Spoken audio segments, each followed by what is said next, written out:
பெண்களுக்கு இல்ல ஆக்சுவலா விஜய் ஆண்டனி வந்து அந்த டைட்டில் ரெஜிஸ்டர் பண்ணிட்டாரு. தமிழ்ல வேற டைட்டில், தெலுங்கு, மலையாளம், கன்னடா, ஹிந்தி வந்து அவர் ரெஜிஸ்டர் பண்ணிட்டார் சேம்பர்ல.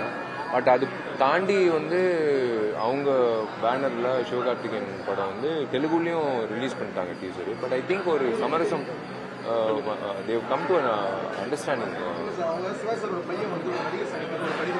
அது தெரியல, இன்னைக்கு தான் போறேன். இப்போ எனக்கு தெரிஞ்சு நாசர் சாருக்கு தெரியும் நினைக்கிறேன். அதுக்கேற்ற மாதிரி என்ன, ஏன்னா யார் பதிவு பண்ணாங்கன்றது தான் முக்கியம். யார் முதல்ல பதிவு பண்ணாங்கன்றது முக்கியம். ஏன்னா சேம்பர்ல பதிவு பண்ணும்போது அது எல்லாத்தையும் செக் பண்ணிட்டு தான் வந்து அப்ளிகேஷனை அப்ரூவ் பண்ணுவாங்க. ஸோ அந்த வகையில் வந்து அவங்க என்ஓசி இப்போ மதகஜ ராஜா எம்ஜிஆர்ன்றது இப்போ டைட்டில் போடும்போது எங்களுக்கு எந்த எதிர்ப்பும் வரல, என்ஓசியும் வாங்கல. ஏன்னா அது மதகஜ ராஜா, எம்ஜிஆர் ஐயா வந்து அவர் பேரை பயன்படுத்தணும். அந்த வகையில் மதகஜ ராஜா சில நாட்களாகவே ஆண்டுகளாகவே தமிழ் திரைப்படங்கள் வந்து போதும் அளவில் வெற்றி பெறல அப்படிங்கிற ஒரு விமர்சனம் இருக்கு. கதைக்கு பஞ்சமா, வெற்றி குறைவா இருக்கு அப்படின்றது. இப்ப தலைப்புக்கும் இப்படி ஒரு 2 ஹீரோக்கள் 25வது படத்துக்காக மோதிக்கிறாங்க அப்படிங்கிற மாதிரி பரவாயில்ல விமர்சனத்தை எப்படி? இல்லைங்க, ஒரே ஒரு விஷயம் நான் திரும்பவும் சொல்றேன். நீங்க என்ன வேணாலும் தப்பா நினைச்சுக்கோங்க. ப்ரொடியூசர்ஸ் நான் பேசுறது பார்த்துட்டு சின்ன படங்களுக்கு வந்து அடுத்த 1.5 வருஷம் வந்து 1லேருந்து 4 கோடி வரைக்கும் நான் ஏற்கனவே சொல்லியிருக்கேன். நீங்கள் என்னை திட்டினாலும் சரி, இதுதான் உண்மை.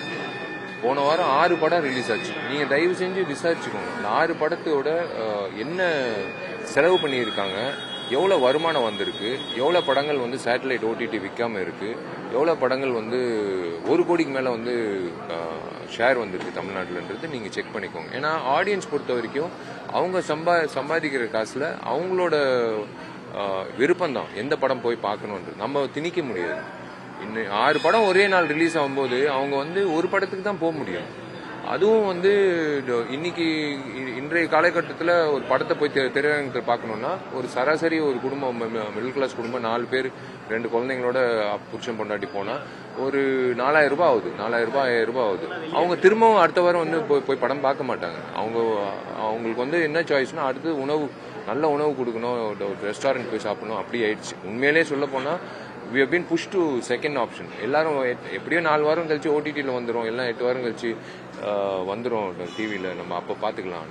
அவங்களுக்கு விருப்பமான படங்கள் வந்து என்னன்னா சந்தோஷமா சிரிச்சு, எல்லாருக்கும் பிரச்சனைகள் இருக்கு, எனக்கும் இருக்கு, பார்க்குற மக்களுக்கும் இருக்கு, எல்லாம் ஏதோ ஒரு வகையில் ஏதோ ஒரு பிரச்சனை இருக்கு. அதெல்லாம் மறந்து சந்தோஷமா ஒரு 2.5 மணி நேரம் பிள்ளைகளோட அவங்க கண்ணு மூடாம எந்த ஒரு விஷயம் இல்லாமல் சந்தோஷமா கோலாகலமான ஒரு என்டர்டெய்னர் பார்த்து ரசிச்சு இப்போ போறது தான் வந்து எனக்கு தெரிஞ்ச எம்ஜிஆரோட வெற்றி. அதுதான் திரும்ப திரும்ப ரிப்பீட் ஆடியன்ஸ் வருது, அவங்க கொண்டாடுறது வந்து ரொம்ப நாள் ஆச்சு இந்த மாதிரி சிரிச்சு அப்படின்னு சொல்லி கருத்து வந்தது.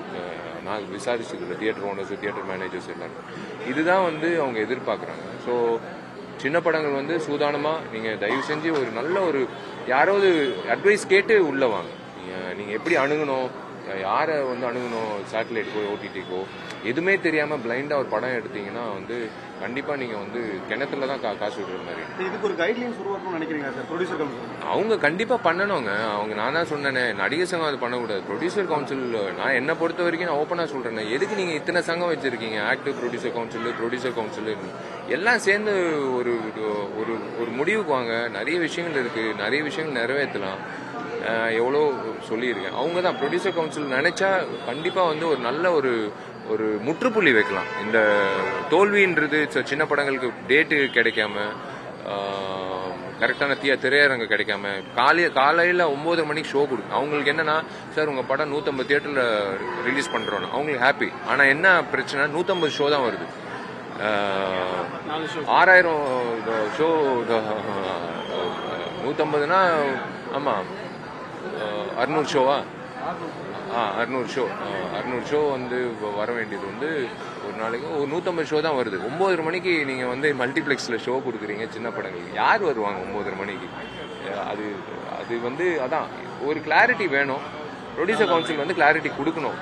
சின்ன தயாரிப்பாளர்களுக்கு வந்து ரெகுலேஷன் கமிட்டின்னு நாங்கள் ஃபிக்ஸ் பண்ண அந்த டைமில் நான் இருக்கும்போது அந்த கமிட்டியில் வந்து ஃபிக்ஸ் பண்ண டைமில் எல்லாருக்கும் தெரியும் எந்த படம் அடுத்த வாரம் வருது, நம்ம இந்த வாரம் எங்களுக்கு ஸ்லாட் கொடுங்க அப்படின்னு ஃபிக்ஸ் ஆச்சு. பட் அது கண்டினியூ பண்ணால் நல்லா